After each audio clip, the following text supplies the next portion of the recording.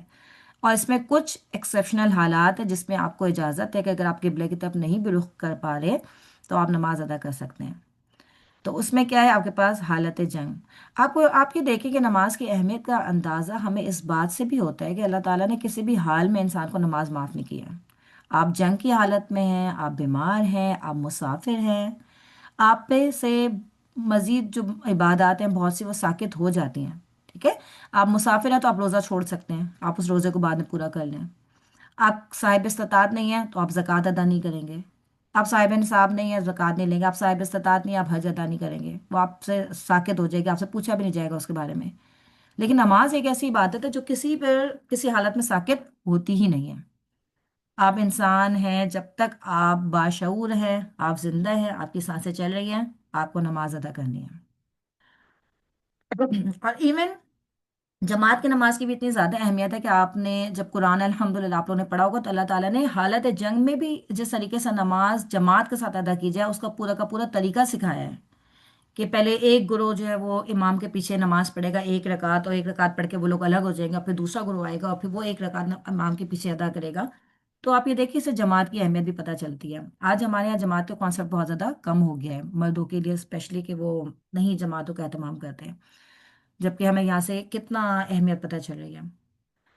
اچھا، تو اگر آپ حالت جنگ میں ہیں اور کوئی پاسبلٹی ہے ہی نہیں کہ آپ قبلے کی طرف رک کر کے نماز پڑھ سکیں، ٹھیک ہے، یعنی کچھ بھی آپ کو اتنا ڈاؤٹ ہے کہ وہاں پہ دشمن ہے یا کچھ بھی اس طرح کی چیز ہے، تو پھر اللہ نے آپ کو اجازت دی کہ اس میں آپ حد الامکان کوشش کریں، اور اگر جہاں تک کر سکتے ہیں وہاں تک کریں، اور جو کمی رہ جائے گی اس کو پھر اللہ تعالیٰ انشاءاللہ اس پہ آپ کی پکڑ نہیں کریں گے۔ اس طرح سے ایک انسان ہے جو کہ بیمار ہے۔ اچھا، اب کیا ہے، بیمار ہے، اپنے گھر میں ہے، اس کا تو آپ بیٹھ کسی بھی طریقے سے آپ اس کا ڈائریکشن کر سکتے ہیں، وہ کوئی مسئلہ نہیں ہے۔ لیکن ایک انسان ہے جو کہ ہاسپٹلائزڈ ہے اور وہ آئی سی یو میں ایڈمٹ ہے، اور آئی سی یو میں اس کا جو بیڈ ہے وہ کسی طرح سے قبلے کی ڈائریکشن میں آ ہی نہیں سکتا۔ ٹھیک ہے، اور اسپیشلی آپ یہ دیکھیں کہ شاید مسلم کنٹریز میں تو پھر بھی اس بات کا خیال رکھ لیا جاتا ہو، لیکن بہت سے مسلمز ایسے ہیں جو کہ نان مسلم کنٹریز میں بھی رہتے ہیں، اور یہ مجبوری آپ کو وہاں پہ بھی پیش آ سکتی ہے کہ آپ کا بیڈ ہلا ہی نہیں سکتے، ہو سکتا ہے وہ آپ وینٹیلیٹر پہ ہو سکتا ہے آپ کو آکسیجن لگی ہوئی ہو، مطلب کچھ بھی کنڈیشن ہو سکتی ہے نا، کہ آپ کا بیڈ ہم وہاں سے موو ہی نہیں کر سکتے۔ تو پھر اللہ تعالیٰ نے آپ کو اجازت دی ہے کہ آپ ایک حد الامکان کوشش کریں، اور اس کے بعد جتنا بھی آپ مطلب ڈیویٹ ہو جائیں گے اگر اپنے قبلے سے، تو انشاءاللہ تعالیٰ اللہ تعالیٰ آپ کی نماز کو ایکسیپٹ کر لیں گے۔ اس طرح سے جو کوئی ایک قیدی ہے جس کو باندھ کر رکھا گیا ہو، اب ایک بیچارہ اس کو باندھا ہوا ہے تو وہ کیسے ادھر ادھر رخ کر کے نماز پڑھے گا؟ تو اللہ تعالیٰ نے اس کو بھی اجازت دی ہے کہ وہ اس کا رخ جس طرف بھی ہو وہ اسی طرف رخ کر کے نماز پڑھ لے۔ ہوں۔ اسی طرح سے ایک بہت امپورٹنٹ بات ہے کہ جو نفلی نماز ہوتی ہے آپ کی نفلی نماز، اس کے لیے اگر آپ کی ڈائریکشن کا تعین نہیں بھی ہو پاتا تو آپ کسی بھی ڈائریکشن میں اس کو پڑھ سکتے ہیں۔ نبی پاک صلی اللہ علیہ وسلم کی زندگی سے ہمیں یہ پتہ چلتا ہے کہ جب آپ نفل نماز کا ارادہ کرتے تھے تو آپ اسٹارٹنگ کے وقت اپنی سواری کا رخ قبلے کی طرف کر لیا کرتے تھے۔ لائک جس وقت آپ نیت کر رہے ہوتے تھے، آپ کا ارادہ ہوتا تھا، تو آپ اپنی سواری کا رخ قبلے کی طرف کر لیا کرتے تھے، اور اس کے بعد جو ہے وہ آپ کی سواری جس ڈائریکشن میں بھی چلتے رہے آپ نفل نماز کو ادا کرتے رہتے تھے۔ ٹھیک ہے، تو اگر آپ نے نفل نماز ادا کرنی ہے، آپ گاڑی میں ٹریول کر رہے ہیں یا بس میں ٹریول کر رہے ہیں، کہیں پہ بھی آپ کو لگ رہا ہے کہ ہاں مجھے ابھی اس وقت نفل نماز ادا کر لینی چاہیے، تو آپ جس وقت نیت باندھیں اس وقت آپ کوشش کریں کہ اپنے آپ کو قبلہ رو کر لیں۔ ٹھیک ہے، جب بھی آپ کی سواری اس ڈائریکشن میں جائے آپ نیت باندھ لیں۔ اس کے بعد اگر آپ کی گاڑی کسی بھی ڈائریکشن میں جاتی رہے، ان شاء اللہ تعالیٰ آپ کی نماز قبول ہو جائے گی، لیکن یہ صرف نفل نماز کے لیے۔ ٹھیک ہے، یہ صرف نفل نماز کے لیے، فرض نماز کے لیے ایسا نہیں کیا جا سکتا۔ فرض نماز کے لیے ایک تو آپ سب کو پتہ ہے کہ قیام ضروری ہے، ٹھیک ہے، آپ بیٹھ کے جو ہے وہ نہیں نماز پڑھ سکتے، اور سیکنڈلی فرض نماز پوری کی پوری نماز کے لیے آپ کو قبلہ رو ہونا ضروری ہے۔ جی بشرا، آپ کچھ پوچھنا چاہ رہی ہیں؟ جی میم، یہ میں نے بتانا تھا کہ مجھے بہت عرصہ یہ نہیں پتا تھا کہ نفل نماز میں نیت قبلہ رخ ہونی ضروری ہے۔ اچھا م- جی، ہاں، بہت سارے مجھے لوگ کو نہیں کافی پتا۔ عرصہ یہی تھا کہ جدھر کو ہوں جیسے ٹرین میں بیٹھے ہوئے نا، یا پلین میں بیٹھے ہوئے ہم سیٹ پہ ہوتے ہیں نا، جی تو جس طرح بیٹھے ہوتے تھے نا، تو سب نے کہنا کہ نفل نماز پڑھ سکتے ہیں، تو جس طرح بیٹھے ہیں بس اس طرح ہی بیٹھے آپ نماز پڑھ لو۔ ٹھیک تو ٹھیک، آپ کو کب ہاں پتا جی، چلا پھر؟ مجھے کافی لیٹ پھر پتا لگا کہ ہوں اس میں نفل نماز کے اندر بھی آپ نے لیکن وہ بھی میم، تو مجھے تو یہ میرا خیال ہے تھوڑا ہی عرصہ ہوا ہے جب یہ موبائل پہ اپلیکیشن آئی نا، جی جی تو مجھے آئیڈیا ہوا کہ موبائل اپلیکیشن کے تھرو آپ قبلہ کا پتہ لگاؤ، یا پھر اگر آپ گاڑی پہ ہو تو سورج سے پتہ لگ جاتا ہے جی مشرق مغرب کا، کیونکہ پاکستان کے تو مغرب کی سائڈ پہ قبلہ ہے نا، تو جی اس سے تعین ہو جاتا ہے مشرق مغرب سے۔ جی لیکن یہ بات مجھے کافی بعد میں پتہ لگی کہ نوافل میں بھی جو آغاز ہے نیت کا، وہ قبلہ رخ ضرور ہو۔ جی بالکل، کیونکہ ہم تک بہت سی احادیث، بہت سی ابھی بھی احادیث ایسی ہیں جو ہم تک ابھی پہنچی نہیں ہے،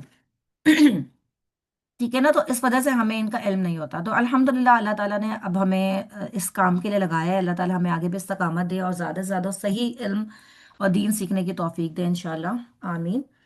تو بالکل ایسا ہی ہے کہ آپ نیت کے وقت اپنی سواری کو جو ہے، نبی پاک صلی اللہ علیہ وسلم کی زندگی سے ہمیں یہی پتہ چلتا ہے کہ آپ اپنی سواری کو قبلہ رخ کرتے تھے، اور اس کے بعد پھر آپ جس بھی ڈائریکشن میں ہوتے تھے آپ نماز پڑھا کرتے تھے، ٹھیک ہے۔ لیکن فرض نماز کے لیے ایسا نہیں کر سکتے، یہ بات ہمیشہ یاد رکھیے، کیونکہ یہ سوال بہت کامن ہے، بہت سارے لوگ یہ سوال کر رہے ہوتے ہیں کہ ہم کہیں ٹریول کر رہے ہوتے ہیں تو کہ ہم گاڑی میں نماز پڑھ سکتے ہیں؟ تو آپ گاڑی میں نماز، فرض نماز گاڑی میں نہیں پڑھ سکتے، ٹھیک ہے۔ فرض نماز کے لیے ضروری ہے کہ آپ اپنی گاڑی کو روکیں اور قیام کریں اور پھر نماز پڑھیں ایک رخ میں ہو کے۔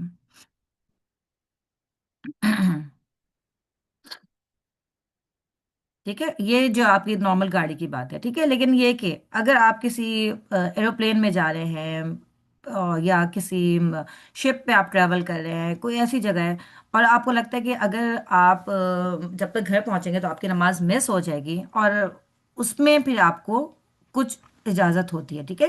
دیکھیں حد الامکان کوشش آپ کو وہاں پہ بھی یہی کرنی چاہیے کہ آپ صحیح ڈائریکشن کا اندازہ لگائیں، قبلہ قبلہ کس ٹائپ پہ، یہ بھی آپ صحیح طرح سے پوچھیں، وہاں پہ جو عملہ ہے اس سے آپ پوچھ سکتے ہیں، اسٹاف سے، اور اسی طرح سے پھر آپ قیام کا بھی پورا فل اہتمام کریں، ٹھیک ہے۔ لیکن اگر کہیں پہ بہت زیادہ مجبوری ہے کہ جیسے آپ ایروپلین میں سفر کر رہے ہیں اور آپ کی فرض نماز مس ہونے والی ہے، اب تو الحمدللہ بہت سی ایئر لائنز ایسی ہیں جنہوں نے باقاعدہ چھوٹی سی ایک جائے نماز وہاں پہ بنائی ہوئی ہے، وہاں پہ جا کے آپ نماز پڑھ سکتے ہیں، جیسے کہ سعودی ایئر لائنز نے ایسا کیا ہے، ٹھیک ہے۔ لیکن اگر آپ کسی اور ایئر لائن میں ٹریول کر رہے ہیں اور وہاں پہ کوئی نماز کی ایسی جگہ نہیں ہے، تو لیکن آپ کو قبلے کا اندازہ ہو جائے گا، آپ وہاں سے قبلہ کر کے نماز شروع کریں۔ اب اگر ڈیورنگ آپ کی نماز اگر ایروپلین نے کہیں ڈائریکشن چینج کر دیا تو پھر انشاءاللہ آپ کی پکڑ نہیں ہوگی، ٹھیک ہے۔ ویسے تو آپ کو پتہ ہے کہ ایک مسافر کے لیے تو نمازوں کو جمع کرنے کی بھی اجازت ہے، انشاءاللہ تعالی ہم اس کو بھی آگے پڑھیں گے، کہ نبی پاک صلی اللہ علیہ وسلم کی زندگی سے ہمیں یہ بھی پتہ چلتا ہے کہ جب آپ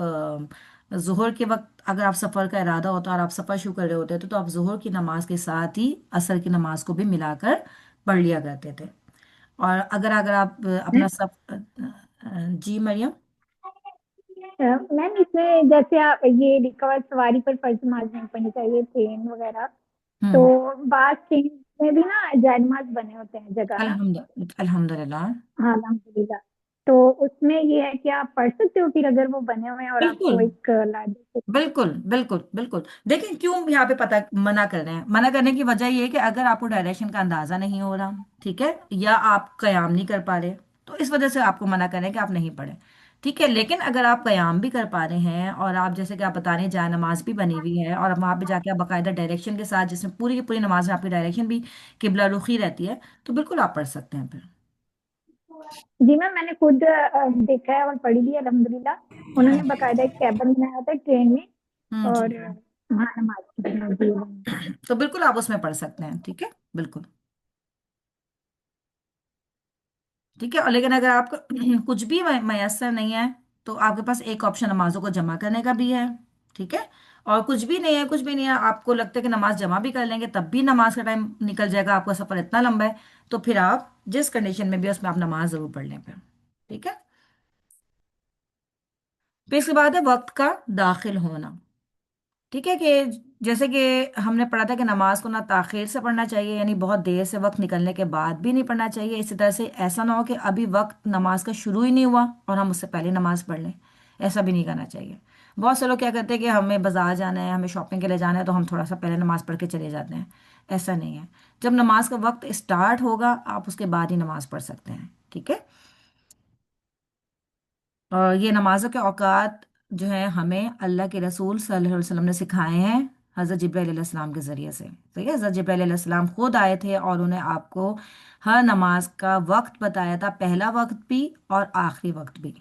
اب چونکہ ہمیں ان نمازوں کے اوقات پتہ ہے تو ہم اس سے پہلے نماز نہیں پڑھ سکتے، ٹھیک ہے؟ اسی طرح سے وقت گزرنے کے بعد بھی، ٹھیک ہے؟ اگر آپ کی لیٹ سپوز ظہر کی نماز کا وقت 3:30 تک رہتا ہے، اور آپ کو کوشش یہی کرنی چاہیے کہ آپ 3:30 سے پہلے پہلے اپنی نماز ادا کر لیں، بغیر کسی شرعی عذر کے نماز کو اس کا وقت نکال کے نہیں پڑھنا چاہیے۔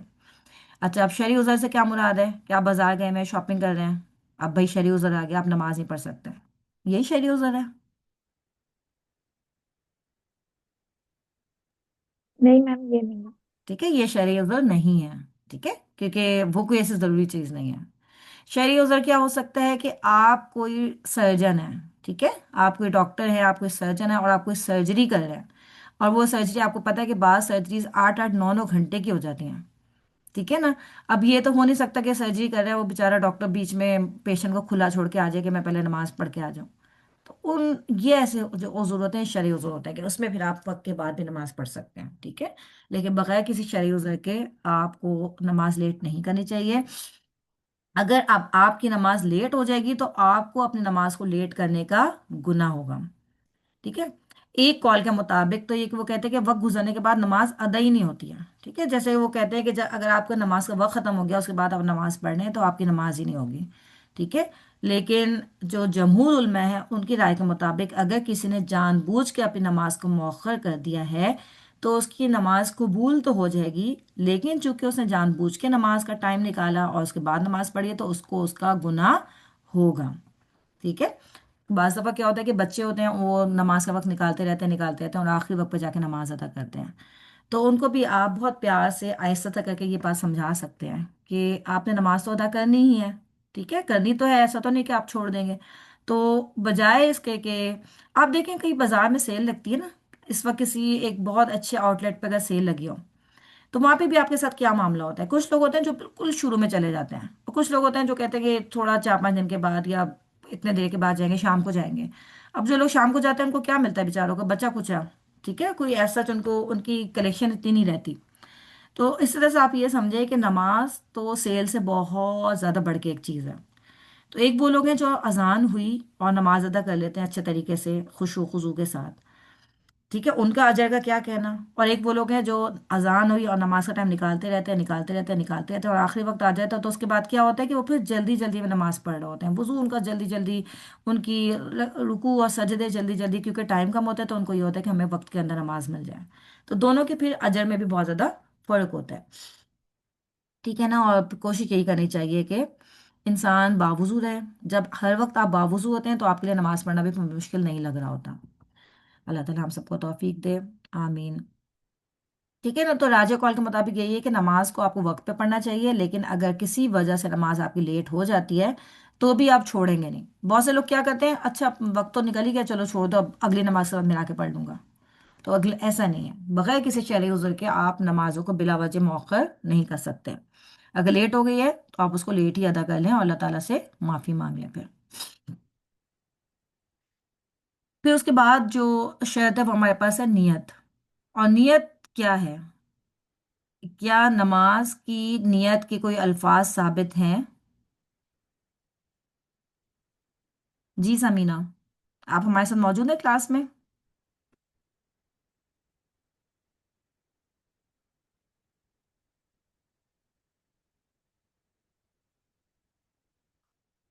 اچھا، سمینہ میں خاص کلاس میں موجود نہیں ہے۔ جی ماریا، کیا کوئی الفاظ موجود ہیں نماز کی نیت کے؟